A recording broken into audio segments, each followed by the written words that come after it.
잠언 6장 1절에서 19절 말씀입니다.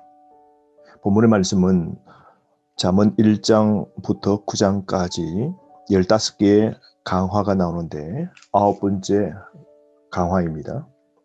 1절부터 5절은 함부로 채무 보증을 쓰지 말라는 내용인데요. 채무와 보증의 문제를 나열하고 있습니다. 1절 말씀, 내 아들아 내가 만일 이웃을 위하여 담보하며 타인을 위하여 보증을 하였으면 2절 말씀, 내 입의 말로 내가 얽혔으며 내 입의 말로 인하여 잡히게 되었느니라. 연대 보증 쓰는 일을 피하라는 말씀이 이어지게 되는데요. 어려움의 모든 책임은 자신에게 있다는 것이죠. 보증은 위험하고 심각한 것임을 말씀하고 있고요. 그러므로 보증으로부터 자신을 지키고 구원하라는 겁니다. 물론 이웃의 어려움을 돕지 말라는 게 아니라 과한 보증은 오히려 망칠 수 있으니 조심해야 함을 말씀하고 있죠. 2절 말씀처럼 입의 말로, 내 입의 말로 두 번씩 나오는데요. 연민의 마음을 갖고 자신도 감당할 수 없는 보증을 하게 되면 자신뿐만 아니라 가족과 또 타인들을 힘들게 하게 되는 위험이 있음을 알려주고 있습니다. 그러므로 경솔한 약속, 섣불리 하지 말라는 겁니다. 4절 말씀, 내 눈을 잠들게 하지 말며 눈꺼풀을 감기게 하지 말고 라고 그러죠. 고대도 채무자가 고율의 이자를 내는 일이 흔했습니다. 자신이 최선을 다해서 이 채무, 부채를 속히 갚고 해결을 일찍이 하라는 것이죠. 그래서 부채의 사슬을 끊어야 되는 겁니다. 5절 말씀, 노루가 사냥꾼의 손에서 벗어나는 것 같이 새가 거물 치는 자의 손에서 벗어나는 것 같이 스스로 구원하라. 그러므로 여러분, 자신의 능력을 넘는 보증, 담보는 올무에 걸려 망하게 되는 겁니다. 금전적 문제가 있다면 최대한 빨리 해결해야 되는 것이죠. 그래서 해결하기 위해 피곤함도 이기고 최선을 다하라고 4절 말씀하고 있지 않습니까? 그러므로 우리 삶에 파괴하는 것들 중에 하나, 기필코 벗어나야 될 죄의 함정은 보증의 위험입니다. 6절부터 11절 말씀은 10번째 강화인데요. 게으른 자에 대한 경고입니다. 6절 말씀, 게으른 자여 계미에게 가서 그가 하는 것을 보고 지혜를 얻으라. 어떤 것을 배울 수 있을까요? 7절, 계미는 두령도 없고 감독자도 없고 통치자도 없으되. 계미는 우두머리가 없어도 자율적인 성실함을 갖고 열심히 일하는 모습을 게으른 자는 본받아야 된다는 것이죠. 8절 말씀, 먹을 것을 여름 동안에 예비하며 추수 때의 양식을 모으느니라. 현재 충실하게 개미들이 일하여 미래에 먹을 것을 모으는 것처럼 게으른 자도 그렇게 삶을 바꾸고 부지런히 살아야 됨을 명령하고 있는 것이죠. 지혜를 개미로 표현하는데요. 동물화로 지혜를 가르쳐주고 있습니다. 감독관이 필요 없는 개미의 부지런함을 본받아야 되고요. 개미의 부지런함을 통해서 게으른 자를 자극하여 부지런한 삶, 지혜 있는 삶을 살도록 촉구하는 것이죠. 게으름은 정신이 죽은 상태입니다. 소명감이 없을 때 우리는 게으름에 빠지게 되죠. 그래서 그저 세월만 보내는 영적 나태로 떨어지기 쉬운데요. 우리가 다시 부지런함으로 이런 나태를 떨쳐버려야 하는 겁니다. 9절 말씀, 게으른 자여 내가 어느 때까지 누워 있겠느냐? 내가 어느 때에 잠이 깨어 일어나겠느냐? 여러분, 나태한 현실 우리는 떨쳐버려야 됩니다. 일을 내일로 미루는 습성 우리는 끊어버려야 됩니다. 게으름을 끊고 게으름의 악습을 방치하지 말아야 됩니다. 게으름으로 인생을 낭비했으면 결코 안 됩니다. 신약의 바울 서신에 보면 하나님께서 우리에게 하신 명령이 무엇입니까? 세월을 아끼라라고 그러죠. 한계 있는 우리의 삶, 게을리 시간을 보내고 의미 없는 시간을 보내는 것은 하나님 앞에 죄인 것이죠. 그러므로 10절 말씀에 보면 게으른 자의 마음속을 꿰뚫고 있는데요. 게으른 자의 특성이 무엇입니까? 좀 더 자자, 좀 더 놀자, 손을 모으고 좀 더 누워있자라고 그러죠.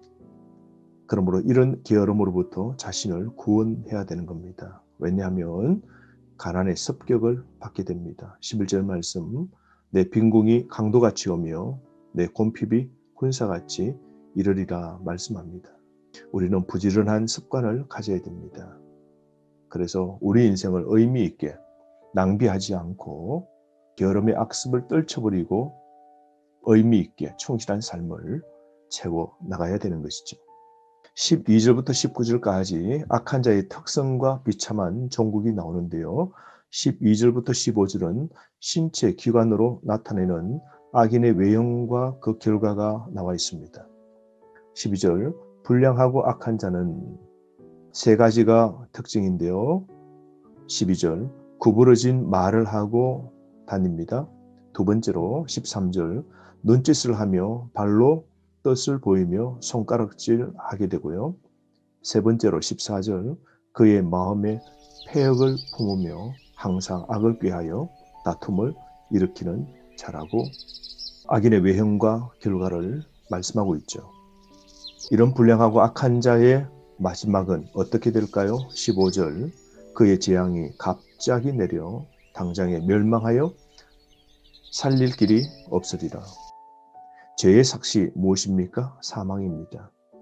악인은 갑작스런 패망으로 끝나게 되죠. 그래서 완전한 멸망을 받게 되는 겁니다. 우리의 삶, 우리가 악한 특성을 알고 선한 삶, 지혜로운 삶을 살아가야 됩니다. 16절부터 19절 말씀은 여호와 하나님이 싫어하는 것 7가지가 나오는데요. 17절부터 18절까지 5가지의 신체 기관들을 나타내고 있습니다. 16절 말씀, 여호와께서 미워하시는 것 곧 그 마음에 싫어하시는 것이 7가지니 라고 말씀하죠. 6이나 7가지가 있는데요. 본문은 7가지를 말하고 있습니다. 17절, 18절, 곧 교만한 눈과 거짓된 혀와 무죄한 자의 피를 흘리는 손과 악한 괴기를 꾀하는 마음과 빨리 악으로 달려가는 발과 17절부터 18절까지 5가지 신체 기관이 나오는데요. 눈, 혀, 손, 마음, 발입니다. 이런 몸의 도구가 인격을 훼손하는 죄를 짓게 만드는 것으로 사용되죠. 먼저 교만한 눈, 거짓된 혀, 거짓말이죠. 무죄한 자의 피를 흘리는 손, 강포죠. 18절 말씀에 악한 계획을 꾀하는 마음, 이것은 악한 계획을 세우는 것이죠. 빨리 악으로 달려가는 발, 이것은 악행을 향하는 겁니다. 여러분, 이런 삶을 우리는 알고 하나님이 싫어하는 것을 우리 마음 심성에서부터 신체로부터 죄의 도구가 되지 않도록 우리는 우리의 몸을 지켜야 됩니다. 죄는 몸의 모든 기관을 통해서 악을 행하게 됩니다. 몸이 말씀과 지혜에 복종하게 만들어야 됩니다. 인생 위기를 초래하는 다양한 위험에서 항상 하나님을 기쁘시게 하도록 말씀으로 절제하고 지혜롭게 행동해야 됩니다. 그러므로 지혜로 가득 찬 영혼이 육신을 제어하도록 해야 되죠. 19절 말씀에는 거짓을 말하는 망령된 정인과 및 형제 사이를 이간하는 자라고 그럽니다. 갈등을 부추기는 사악함도 이간질도 조심하라는 것이죠. 그러므로 특별히 19절 말씀에 갈등을 부추기는 사악한 이런 거짓말, 혀를 길들여야 됨을 말씀하고 있죠. 우리는 신체 기관 중 혀를 길들이는 방법을 알아야 됩니다. 혀를 길들일 수 있는 것은 첫 번째로 더 생각해보고 바라는 겁니다. 두 번째, 말을 적게 하는 것이죠. 세 번째, 잘 듣는 겁니다. 하나님이 우리에게 두 귀를 주셨고 한 입을 주신 이유가 무엇일까요? 두 귀로 먼저 잘 들어야 됩니다. 네 번째, 다른 사람을 격려하는 말을 해야 됩니다. 다섯 번째, 부드럽게 말해야 됩니다. 여섯 번째, 소문은 피해야 됩니다. 소문 가운데 거짓, 가짜 뉴스가 많다는 것이죠. 일곱 번째, 자랑은 그만해야 됩니다. 그럴 때 우리는 지혜로운 삶을 살아갈 수 있는 것이죠. 하나님이 기뻐하시는 우리의 몸, 기관들이 되어야 됩니다. 우리의 몸이 의의 병기로 쓰임받을 수 있도록 해야 되는 겁니다. 오늘 하루 어떻게 살아야 될까요? 오늘도 우리 삶 속에서 주신 하나님의 시간, 세월을 아껴 살고 부지런함으로 채워가고 악한 자의 특성과 비참한 종국을 알므로 하나님이 기뻐하시는 일들로 우리의 몸, 우리의 마음 우리가 사용해야 됩니다. 오늘도 깨어 삽시다. 하나님의 아들입니다. 정결하게 삽시다. 지혜 있게 살아가서 하나님을 기쁘시게 하는 저와 여러분 되기를 바랍니다. 하루 말씀으로 승리하십시오.